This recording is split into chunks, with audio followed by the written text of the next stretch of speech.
Hey everyone, today we're going to dive into one of the most incredible true stories ever to sail the high seas. This is the tale of how a Cantonese woman, widowed and underestimated, took control of the most powerful pirate fleet the world had ever seen. She ruled not from a gilded throne, but from the decks of 1,000 ships, commanding 80,000 outlaws with a mix of discipline, strategy, and unapologetic ferocity. You're about to experience the rise of Ching Shih, the pirate queen of China. So before you get comfortable, take a moment to like the video and subscribe, but only if you really like what I'm doing here. Also, let me know in the comments where you're tuning in from and what time it is. You never know what kind of pirate alliances might form down there. Now, let's listen to the compelling story in this video of mine. The humid air of the Pearl River Delta clings to your skin as you shuffle along the dockside, every plank beneath your feet slick with salt and fish guts. You're still dressed in mourning black. Your husband, the infamous pirate Zheng Yi, is dead. The man who pulled you from a Cantonese brothel 6 years ago married you and gave you a fleet that ruled the South China Sea. And now, it all hangs in the balance. You aren't just grieving, you're calculating. The crew expects chaos now that the patriarch has fallen. Rivals smell blood in the water. The Qing Navy, Portuguese colonists, and British merchants all expect your fleet to fracture and fall apart. But they don't know you. They don't know Ching Shih.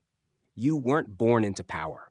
You earned it, step by brutal step, learning to read the moods of men in candlelit brothels, knowing when to seduce, when to bluff, and when to strike. When Zheng Yi married you, it wasn't love. It was strategy. You helped him manage alliances, bribery schemes, and supply routes. You weren't ornamental. You were operational. Now, standing before the Red Flag Fleet's core commanders, you face an unspoken test. Can a woman rule pirates? You don't just pass. You rewrite the exam. First, you move swiftly. Mourning period or not, you forge an alliance with Zheng Yi's most loyal lieutenant, Chung Po-tsai. He's more than a subordinate. He's a former fisher boy adopted by you and your husband. Rumors swirl that he's also your lover now, but none dare say it to your face. Then, you do what no pirate queen has ever done before. You call a council not to ask for permission, but to declare your leadership. In the war canoe air of that meeting, your words are blades. Follow me, and I'll make you legends. Defy me, and I'll make you examples. No one speaks. Not at first, but then the nods begin. One by one, commanders kneel. Not because you begged, but because they see what you are.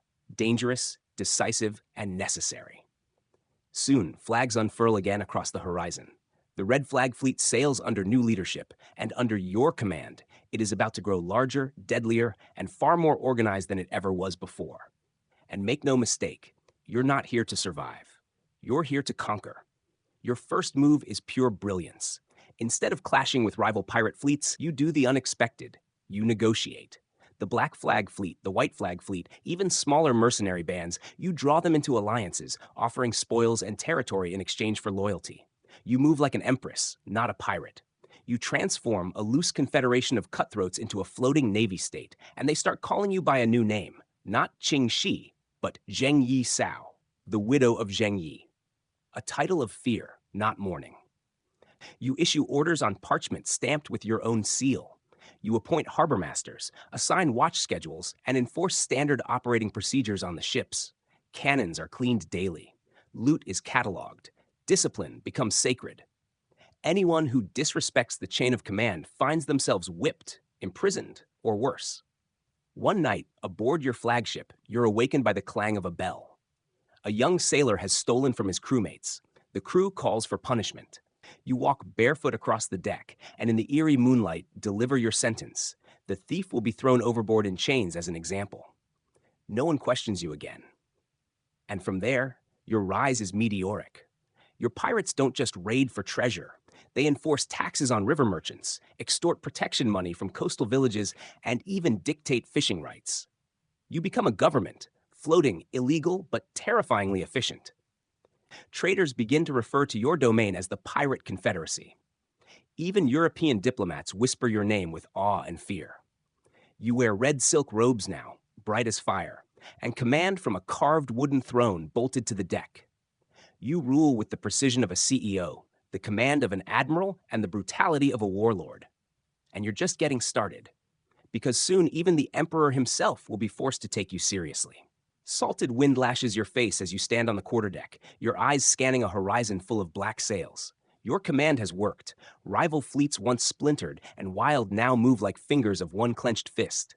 The Red Flag fleet isn't just surviving under your rule, it's multiplying.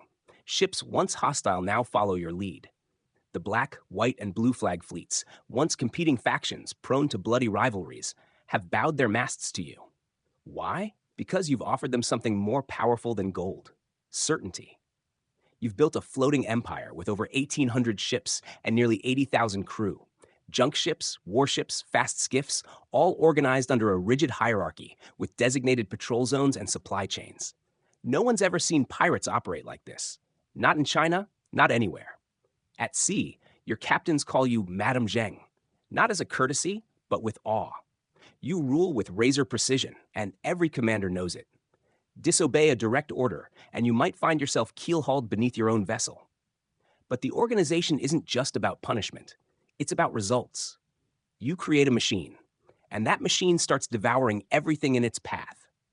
Your fleet doesn't just rob ships, it paralyzes entire trade routes. Merchant vessels refuse to leave port without bribing your agents first. Fishermen hand over half their catch. Provincial governors are forced to negotiate protection fees just to avoid raids. It's no longer piracy, it's taxation. And every silver coin flows back to your command. You set up floating stockpiles and mobile supply ships. Your sailors can now spend weeks, even months at sea without needing to return to land. You even appoint a logistics commander, Chung Po Tsai, of course, who coordinates repairs, food, weapons, and loot distribution across hundreds of vessels. Other pirate captains once fought each other for scraps. Under you, they eat well. Meanwhile, your enemies start sweating.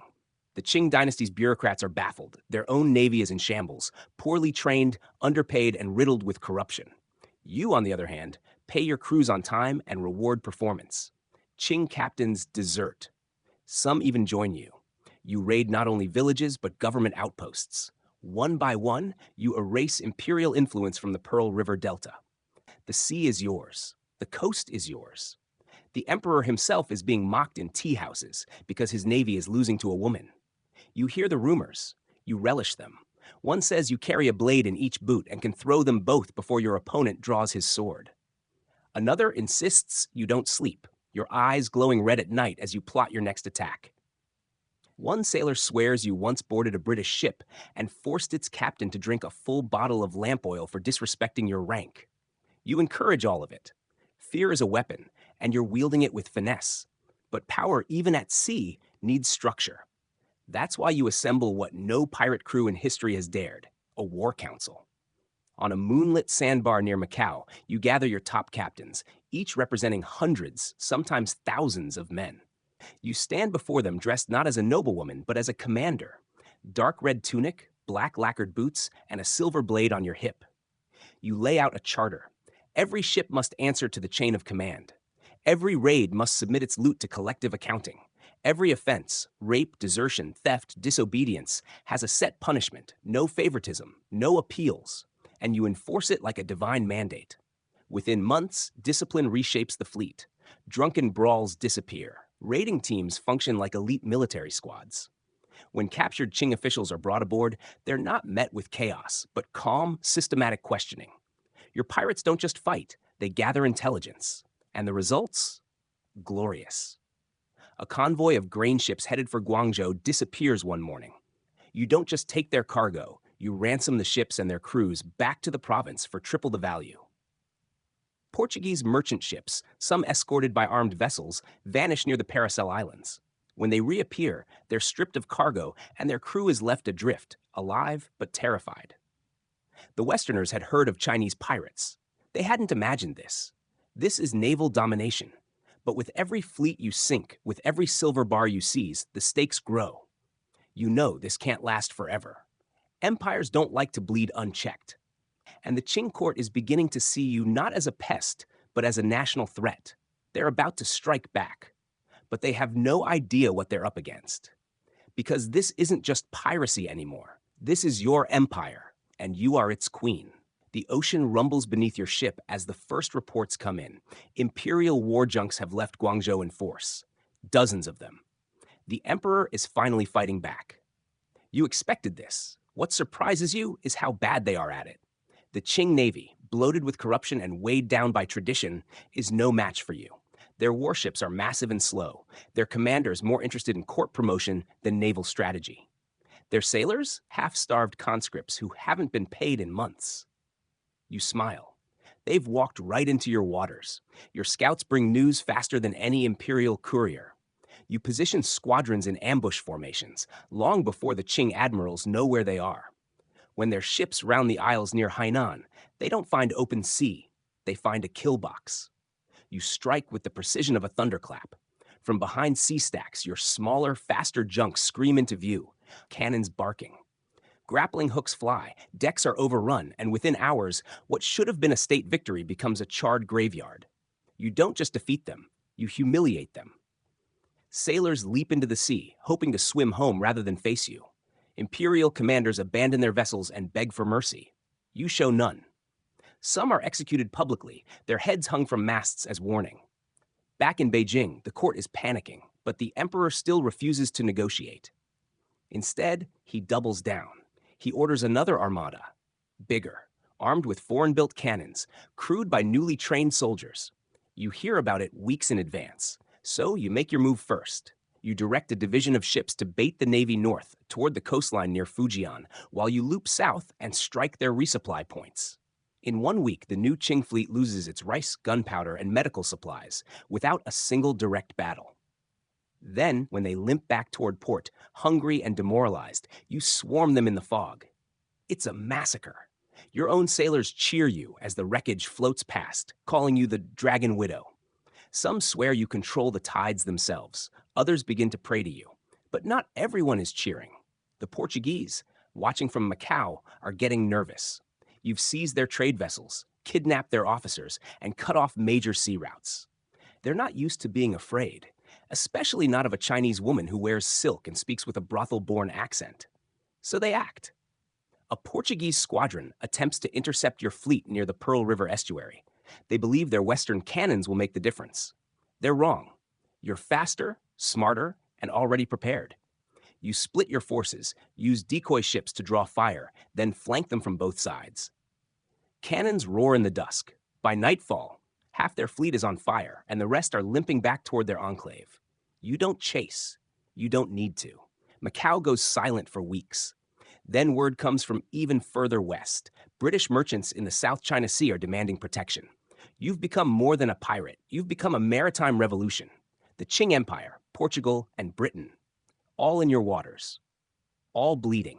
And still, you're not done. You launch campaigns deeper inland now. Villages along the river deltas are seized not just for resources, but for their strategic positions. You station guards, you issue permits, you organize river taxes. The officials who once ruled those regions, gone, fled, or made examples of. You've become a shadow government. Even your enemies admit it. Zheng Yi Sao is no mere bandit, one captured Portuguese navigator mutters. She's a floating dynasty. You've even started wearing that identity. When you travel between flagships, it's in a palanquin carried across gangplanks. Chung Po Tsai walks beside you like a royal consort, dressed in black armor lacquered with red silk. Your standard, red on black, flies above every harbor you control. It's a symbol that means only one thing. These seas belong to you. But even now, with the entire southern coast bowing to your shadow, you know the game isn't over. No empire can rise forever without someone pulling a blade behind the curtain. And soon your enemies will try a different tactic, not a cannon blast, but a whispered lie. Not war, but betrayal. Still, you're ready. You didn't claw your way up from the gutter to let politics stop you now. The air is thick with suspicion, more suffocating than the monsoon haze that settles over the South China Sea. You sense it before you see it. Whispers on the decks, sideways glances in the war councils. Something is shifting in the current, and it's not the tide. You're no stranger to treachery. You've risen through betrayal, turned it into a ladder. But this is different. This is internal. It begins with a raid that goes sideways, an ambush on a Qing supply convoy that should have been easy. But the guards were waiting, Cannons already loaded, as if they'd been warned. You lose 3 ships, 30 men. One of them, a veteran captain, swore allegiance to you years ago. He dies cursing the sea as he burns. Chung Po-tsai narrows his eyes. There's a leak, he says quietly beside you on the rocking deck of your command junk. Someone's selling us out. You already know. You've always known. When you bring your senior captains together for what looks like a routine meeting, you serve them tea. Simple, fragrant. But as they drink, your guards move. 2 men don't make it off the deck alive. They confessed under questioning, coerced by Ching promises of land and immunity. One had even met with a Portuguese envoy under a false name.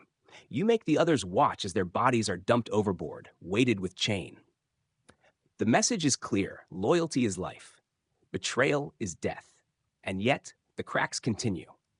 You start to hear from village informants that Ching officials are sending more than soldiers. They're sending silver, gold, silk, letters, offers of pardon. The imperial court is trying to bribe your fleet from the inside out. So you respond the only way you know how. You tighten your code. From now on, any captain who fails a mission answers to you personally. Crews must rotate weekly between ships to prevent alliances from growing too strong.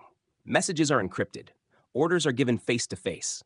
And most brutally, you institute a new clause. If a captain is caught withholding loot or intelligence, his second in command must die with him. Collective accountability. It's harsh, but it works. The defections stop for a while. You focus your wrath outward again. Your fleets begin sweeping through the delta like blades, raising Ching patrol outposts, hijacking salt barges, and sinking tax collector ships before they can reach port. Then, one evening, as you sit with Chung Po-tsai aboard your flagship under a roof of lanterns, he speaks the question you've avoided asking. How long can we keep this up? He doesn't mean the raiding or the fighting. He means the rule. You've turned pirates into soldiers, outlaws into officials, and chaos into strategy. But the stronger you become, the more enemies you attract. Your empire isn't drifting, it's anchored to your name. And that means the moment you fall, it all could. You say nothing, just stare into the moonlight shimmering on the sea. But inside, you're already thinking ahead. You shift tactics again, less violence, more control. You begin issuing your own permits to merchants. Those who carry your sigil may pass unmolested. Others take their chances. It's your own version of foreign policy. In one strange, almost comical moment, a British trader presents his Ching-issued license. Your men tear it up and hand him your own instead. This, they say, is the only paper that matters here. Back in Guangzhou, the governor fumes, but he can't do a thing about it because his own rice shipments now move under your flag. He may hate you, but he needs you. Still, not everyone shares that view. The Portuguese regroup. The British East India Company starts lending ships to the Ching Navy. Small squadrons begin appearing just outside your sphere of control, testing, probing. Then comes the worst betrayal yet. A fleet of 5 ships under your banner disappears off the coast of Hainan. Days later, one returns, burned, limping, full of corpses. Survivors say they were ambushed by a combined Ching-Portuguese task force. You realize then, your enemies are working together. You've kept them off balance for years, but now they're coordinating, combining strength, sharing intelligence. It's no longer just you versus the Ching, it's you versus the world. And yet, you're not afraid, because even now, they can't beat you at sea. But you also know, if you keep fighting everyone, you'll run out of time. So you do something no one expects. You begin to consider diplomacy, but on your terms, because you're not going to surrender. You're going to win without lifting a sword. The deck beneath your feet creaks softly as you stand at the prow, eyes fixed on the horizon. The salt air curls around you like a whisper, but your mind is far from the waves. You're thinking about palaces, not conquering them, but walking into one. You've ruled these waters for years, outfought empires, outwitted navies, but now you want something bigger, something permanent. You're not just a pirate anymore, you're a ruler, and rulers need legitimacy. So you send word. Not with guns, not with threats, but with parchment and a stamped seal. A message to the Ching government offering something no one expects, a negotiation. You're not groveling, you're not even asking. You're offering them a way out. Because you've crushed their fleets. They've tried everything, bribery, betrayal, full-scale assault. And still, you're afloat, powerful, and growing. They know they can't win. But if they accept your terms, they might survive. When the first reply comes, it's vague, bureaucratic, an offer of consideration for amnesty if you disband your fleet. You laugh. A sharp, clipped sound that echoes across your warship. Disband? Never. You send your reply. It's more than bold, it's regal. You demand full immunity for yourself and every crew member, the right to retain all seized wealth, official military rank for Chung Po Tsai, permission to retire peacefully with land and titles. It's a demand list worthy of an emperor. The court doesn't know how to respond. Some ministers scream that you must be crushed. Others urge acceptance before things escalate again. Meanwhile, you continue ruling the sea, raiding just enough to remind them you're still in control. And then, quietly, a message arrives. The emperor accepts your terms. All of them. Just like that, you've done what no pirate in history has managed. You've forced an empire to the table and walked away with everything. But it's not over yet. You know the Qing want one thing more than anything: to see you disarmed, to confirm you're mortal, to see you walk into their fortress and kneel. So you make your next move deliberately, publicly, and brilliantly. You dock in Guangzhou. Your arrival is a spectacle.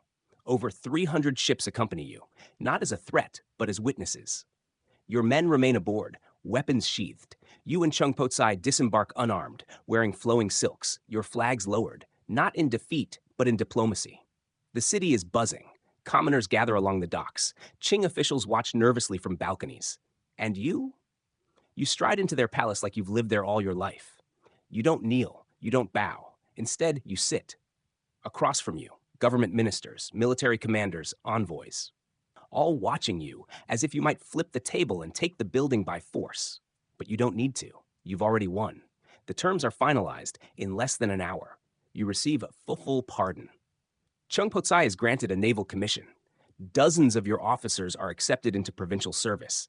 You retain your wealth, your ships, and your dignity. There are no chains, no prisons, no executions, and most shockingly of all, no betrayal. Because even the Qing court understands one thing now: you are more useful as a legend than as a corpse. Later that night, back on your ship, the men light lanterns from bow to stern. The fleet glows on the water, bobbing gently like a floating city. There's no cheer, no shouts of triumph, just quiet respect. Because they know what you've done. No battle, no blood, and yet you've just pulled off the greatest power play in pirate history. And still, you're not done. Because now, you're headed for something even rarer than a pirate queen with a navy. You're headed for peace. You step off the deck not as a pirate, but as a noblewoman. The humid clang of the sea fades behind you as you walk inland, silk robes trailing in the dust. Your warships remain moored in Guangzhou harbor, their decks quiet, their cannons cold. For the first time in years, you no longer live by tide or tide chart. You're on land. And you're free. Not just free from prison or execution. Free to reinvent yourself. They said pirates don't retire. You just did. They said you'd be dragged in chains to Beijing. You walked out with a pardon and a title. Now, you're ready for the final transformation of your story. You settle in a grand house near Canton, whitewashed stone, lacquered furniture, guards posted discreetly outside. The governor sends gifts. Former enemies send letters. A Portuguese envoy offers you his personal physician for your comfort in old age. You're 45. You take none of it as flattery. You know what this is: respect paid in overdue currency. But you're not content to vanish behind curtains. No, you build something new. First, it's a shipping business, legal now. You know the sea better than anyone, and merchants are eager to pay for protection, passage, and discretion. Where the Qing Navy fails to provide safe travel, your old lieutenants now operate under government licenses. You are no longer hunted, you are hired.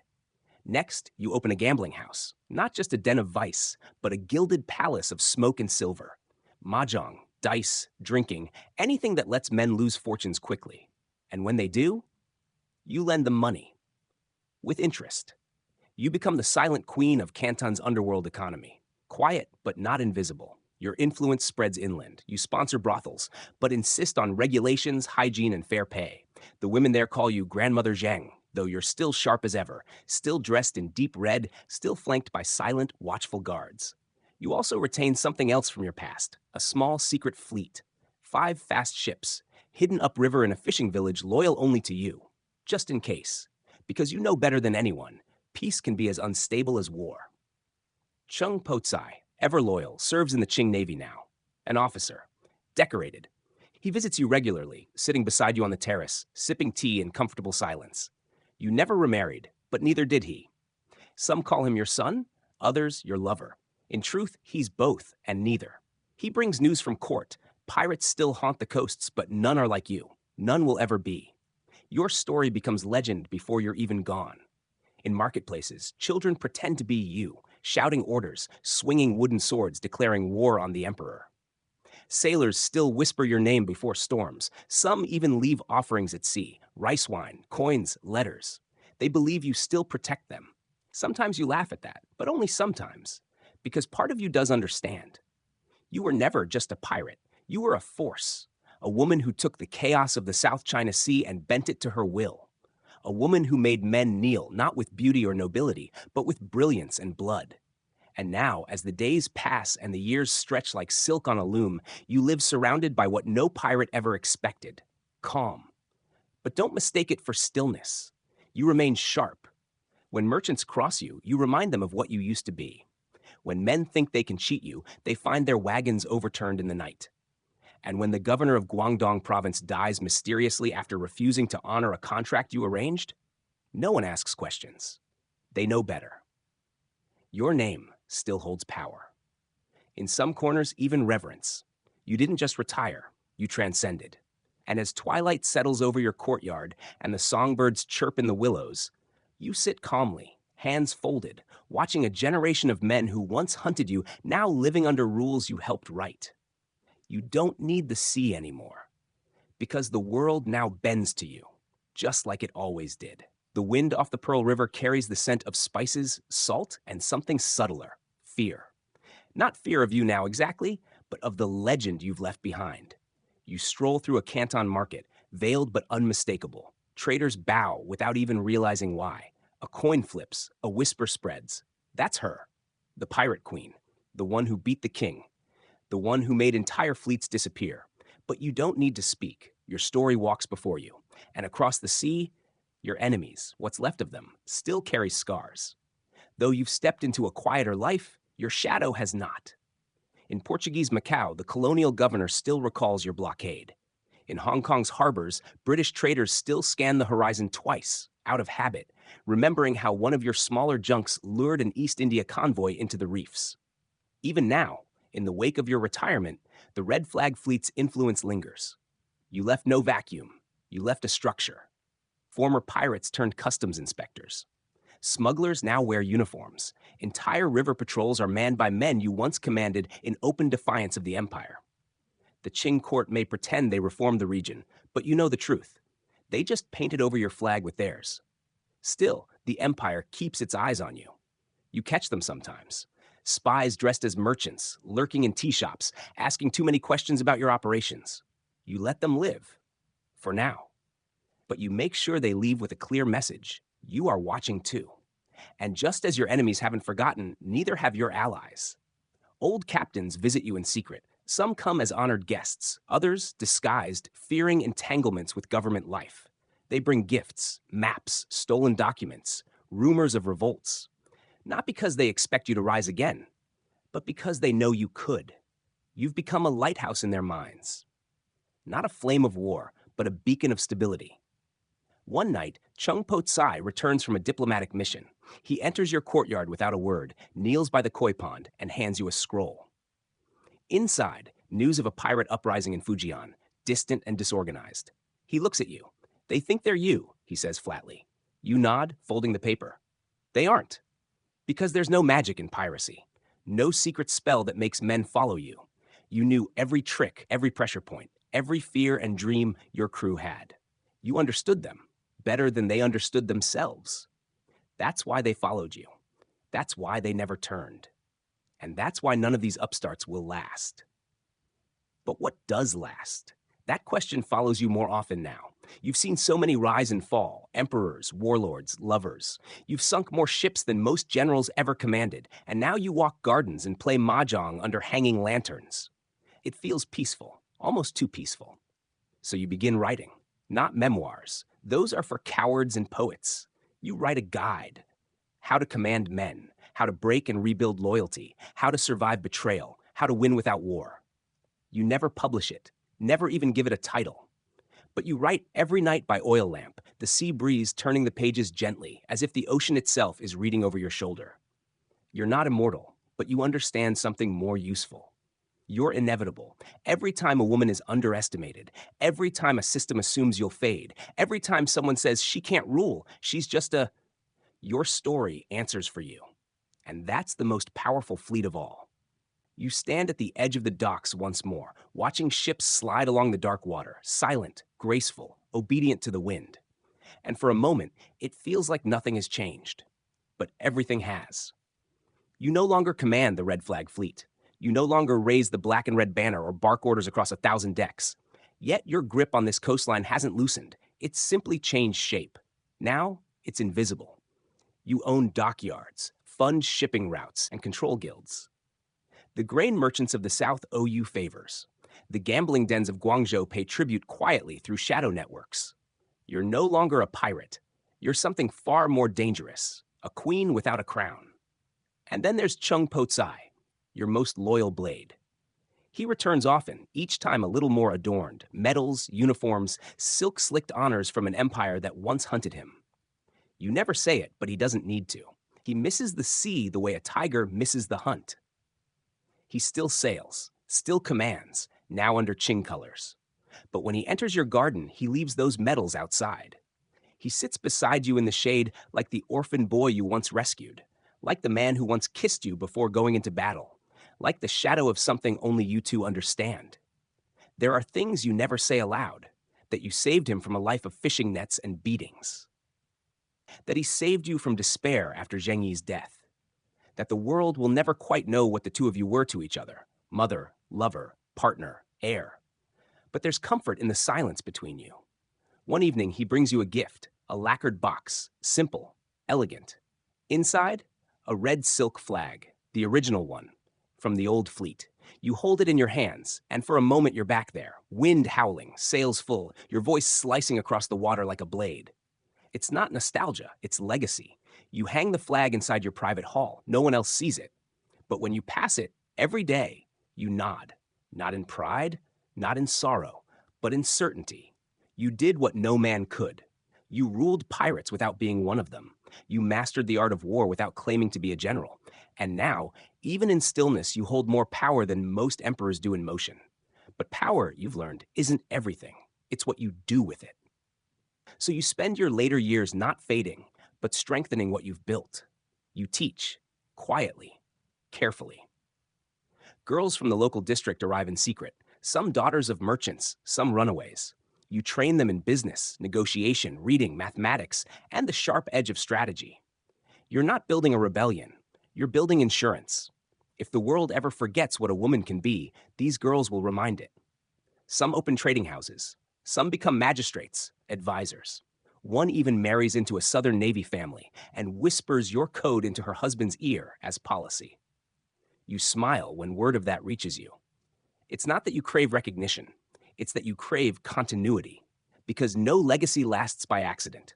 The world won't remember every detail of your rise. They'll warp it, romanticize it, simplify it. But the core?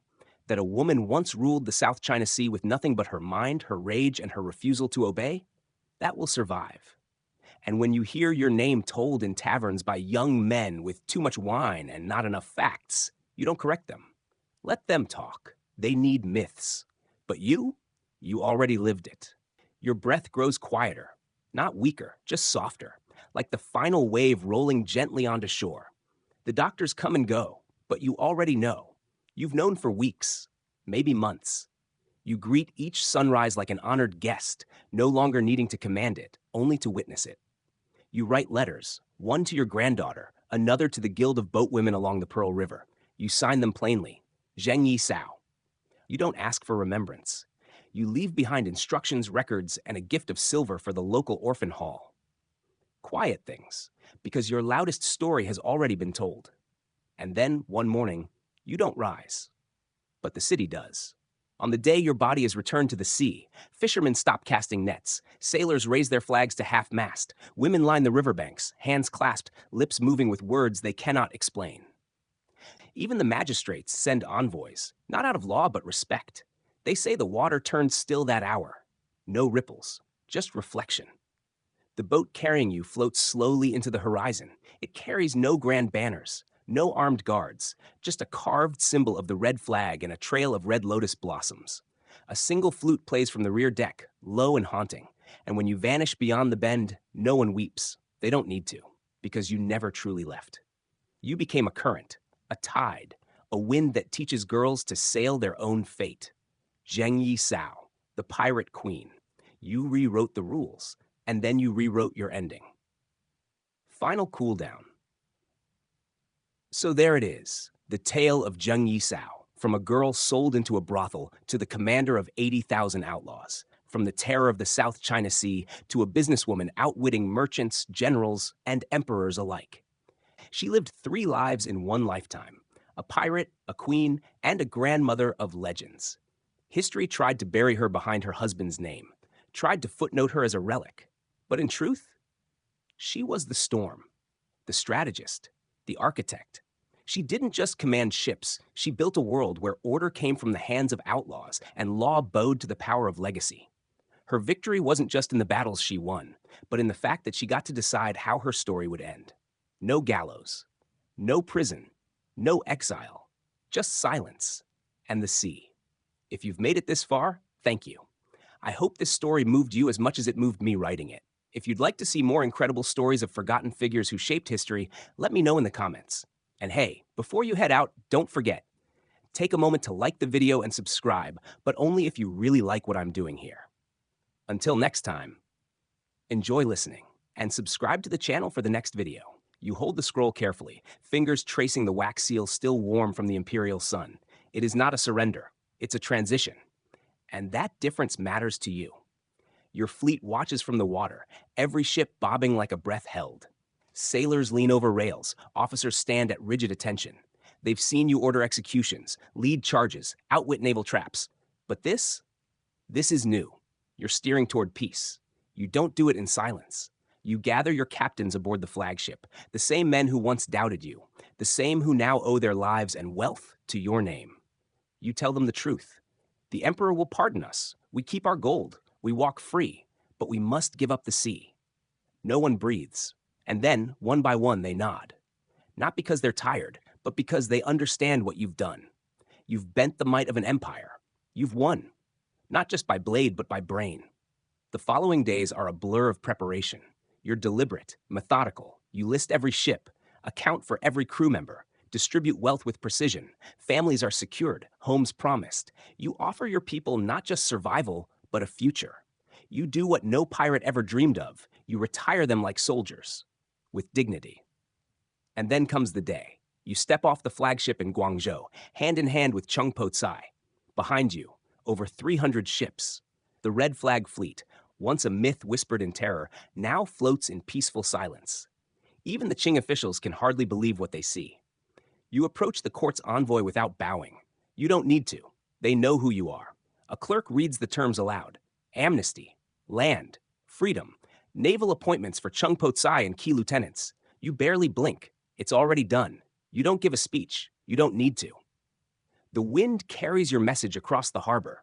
The pirate queen has left the sea. But not the story. Because the legacy doesn't end with disarmament. Weeks later, you sit in a quiet courtyard home, jasmine blooming at the edges. The sounds of city life filter through the open windows. Cheng Po-tsai is already gone, assigned to his new post. You sip tea alone. A knock comes. It's a young woman, poorly dressed, desperate. Her brother was arrested by corrupt soldiers. She heard you used to command a fleet. You say nothing. Instead, you write a letter. A day later, the brother is freed. That's how it starts. One voice at a time. People come. Women, mostly. They ask questions. They bring problems. You give them answers, not swords. Instructions, not threats. You teach them what no one ever taught you. How to read contracts, how to negotiate, how to command without fear. You're no longer a pirate. You're a mentor, a matriarch, an institution. And though you no longer wear the red silk robes, you carry something far more powerful. respect.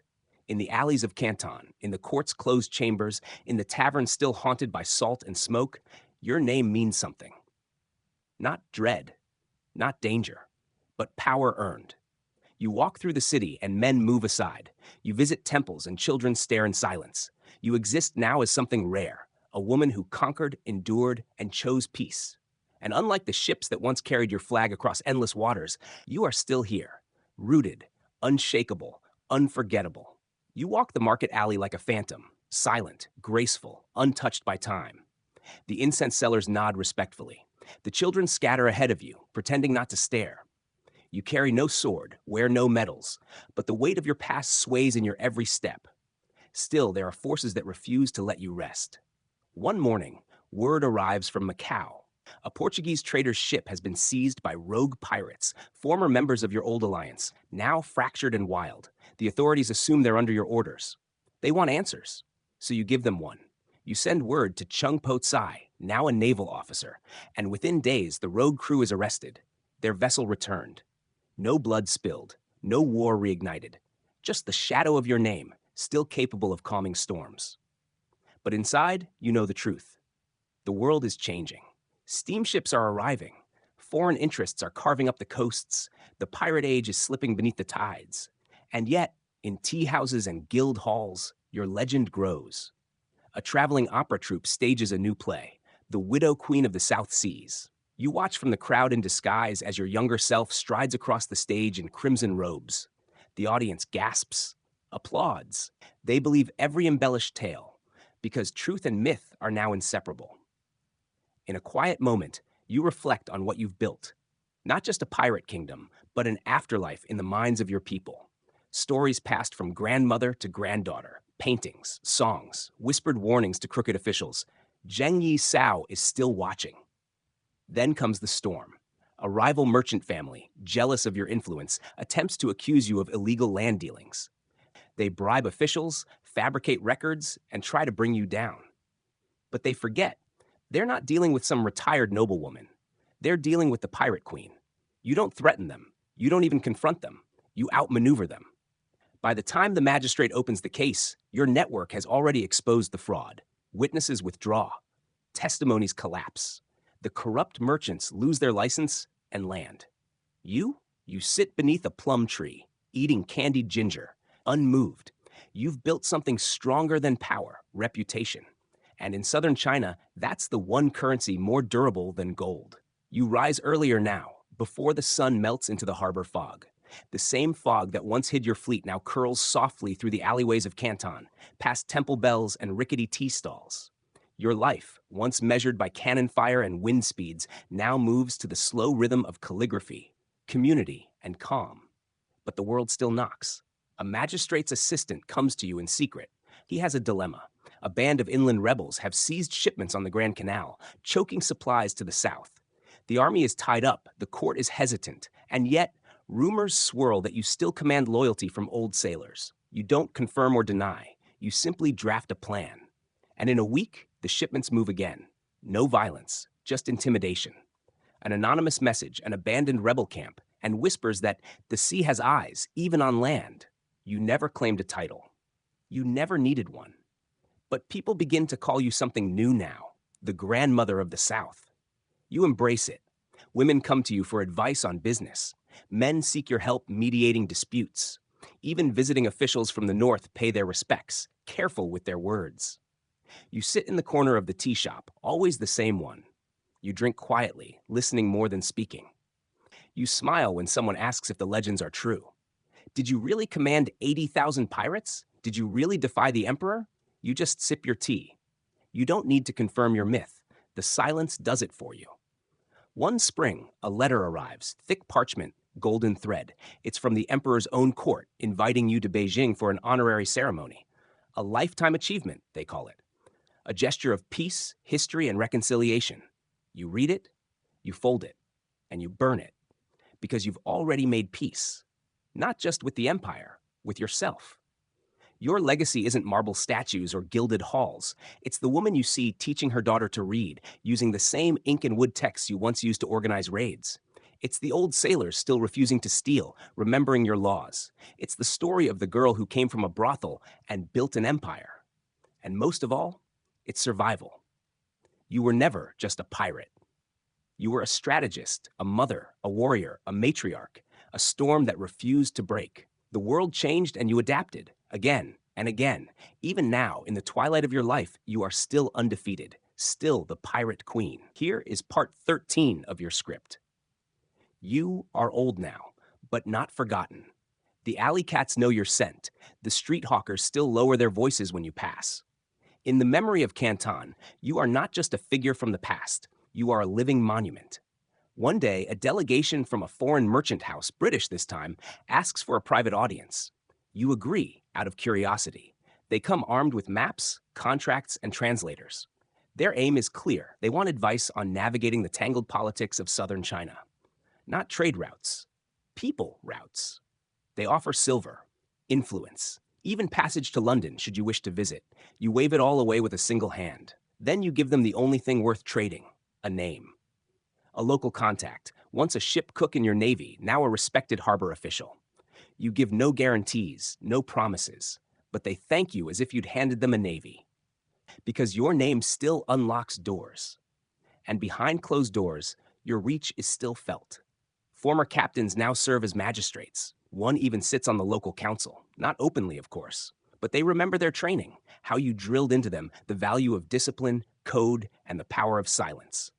The truth is, you never really gave up command. You simply changed your battlefield. And yet, one evening, as you light a lantern in your courtyard, you allow yourself a moment of vulnerability. You think of Ching Shih, not the pirate, but the man. The one who saw you not as a purchase or possession, but as an equal, a strategist, a partner. He never lived to see your empire. But perhaps in those quiet moments on the waves, he suspected what you were capable of. You think of Chung Po Tsai, long gone now. You shared a life, but also a burden. You wonder if he found peace in his last years, wearing a uniform instead of a sash. And you think of the sea, always the sea. Its sound still comes to you in dreams, masts creaking, sails billowing, the splash of oars. Sometimes you wake with your hands curled around invisible ropes, your breath timed with the rhythm of waves. You miss it. Not the raids, not the danger, but the freedom.